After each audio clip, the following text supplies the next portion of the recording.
장관님, 본의원은 장관님께서 국토부 장관님의 처음에 임명될 때 좀 다소 전문성이 부족하지 않나 이렇게 좀 걱정을 좀 했습니다. 그런데 최근에 현장 밀착형 업무를 하시면서 장관으로서 열심히 하고 있다 이렇게 생각합니다. 최근 미추홀 전세 사기 등 전세 문제가 사회 문제가 되고 있습니다. 본의원은 올해 방치된 전세 제도의 대대적 개선이 필요하다고 생각하는데 장관님과 뜻을 같이 합니다. 장관님께서 전세 제도는 이제 수명을 다한 거 아닌가라는 발언을 하셨는데 그 취지를 설명 부탁드립니다.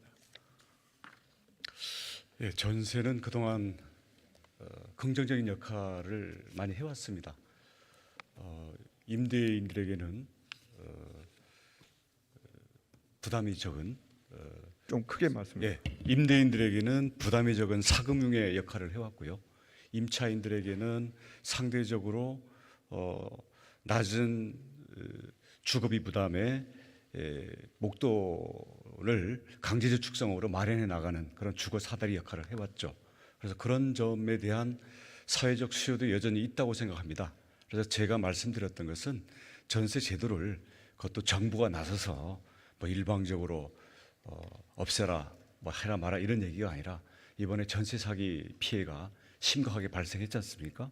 그리고 전세라는 것은 분명히 임차인에게 목돈을 빌려서 반환해야 된다는 엄연한 채무임에도 불구하고 다음 전세금을 받지 않으면 안 돌려줘도 되는 것 같은 이러한 인식이 너무 만연해 있기 때문에 이 부분들에 대해서 그것이 부채라는 것, 반환해야 된다는 것, 그리고 거기에 대해서 특히 정부의 대출을 받고서 지금 보증금을 마련하다 보니까 임차인들도 자신의 능력에 걸맞지 않게 지나치게 이것을 과다하게 사용하고 있기 때문에 이런 점에서 한번 이 부작용과 문제점을 저희가 분석을 하고 그 부분을 치료할 때가 됐다. 그러니까 보완론이 되겠습니다.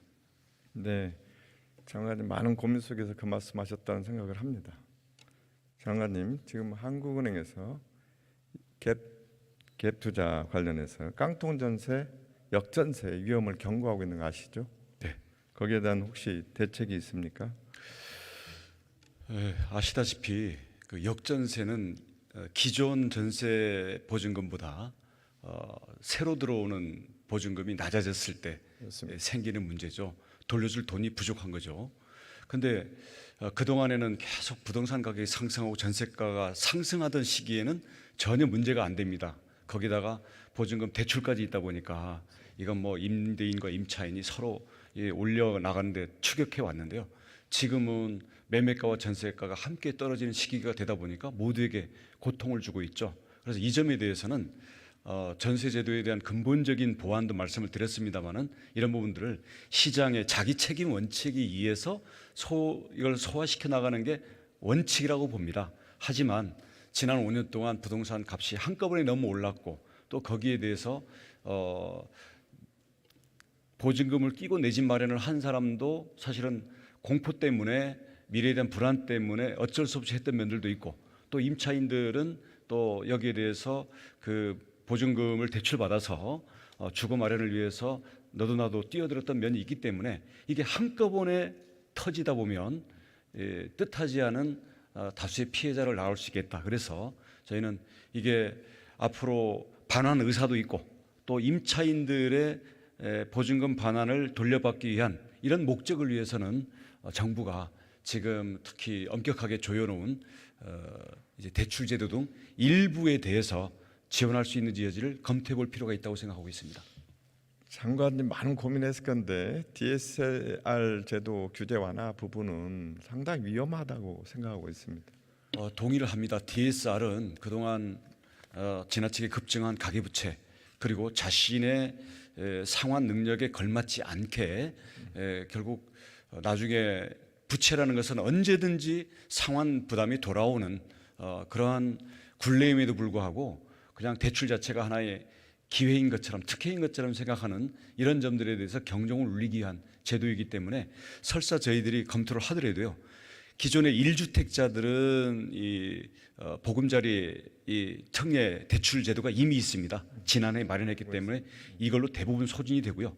설사 이게 선량한 임대인들이 일시적인 이 반환을 못할 위험 때문에 임차인에게 피해가 갈 수 있으면 저희들이 일시적으로 대출 한도를 늘려줄 수 있는데 이것은 전적으로 임차인에게 반환하기 위한 목적에만 쓰여야 되고 그 다음 임차인에게는 들어오는 세입자에게는 보증을 전부 들어야 됩니다. 반환 보증. 거기에다가 담보 가치와 본인의 성환 능력이라는 이 원칙은 그대로 적용이 될 거기 때문에 지금 시중에서 일부 얘기하는 것처럼 이 전세금이 내려가니까 그 돈을 정부가 돈을 풀어서 이걸 메꿔준다.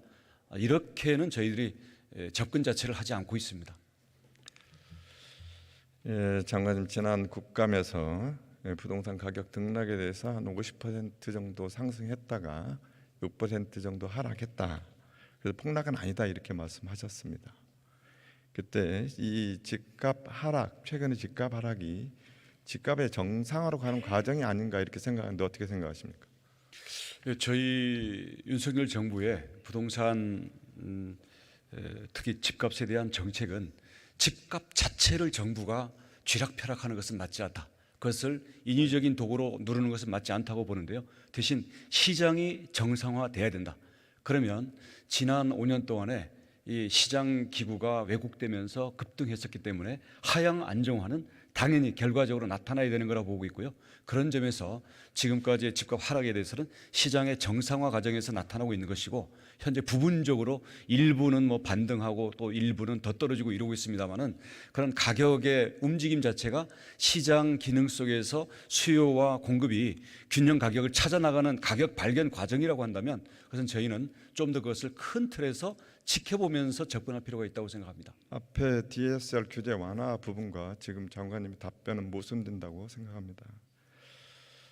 예, 허그의 전세 반환 보증 관련 제도 관리 부실 문제를 지적하고자 합니다. 지금 허그와 주금공, SGI가 10년 동안의 전세금 반환 보증에 대한 대위 변제액이 2조 9천억에 이르고 있습니다. 그런데 자세히 살펴보면 SGI의 경우는 21년 대비 22년도에 1.5%밖에 상승을 안 했습니다. 근데 허그는 지금 83.4% 상승을 가지고 있습니다. 이거는 장관님께서 허그의 비정상적인 대위 변제액의 증가 원인 분석하시고 더 철저한 관리 개선이 필요하다 이렇게 생각하는데 어떻게 생각하십니까? 결론은 동의를 하고요. 근데 그 SGI는 아시다시피 민간 금융사지 않습니까? 거의 예보가 갖고 있기 때문에 공급에 거의 준합니다. 지금. 예. 근데 이제 그 우선 보증하는 대상을 그 허그 같은 경우는 전세가의 100%까지 운영을 해왔었기 때문에 시가 평가에 문제가 있고요. 그렇죠. 무자본 갭 투자가 가능했죠. 열채 이상의 다주택자에 대한 그렇습니다. 관리 부재가 있습니다. 네, 그리고 보증료도 0.1%대랑 0.2%대의 차이가 있는데 이 점에 대해서는 이미 다 저희들이 개선을 했기 때문에 보고해 주시기 바랍니다. 앞으로의 악용 가능성은 많이 줄어들었습니다. 예. 장관님 들어가시고 경제부총리님 나와 주십시오.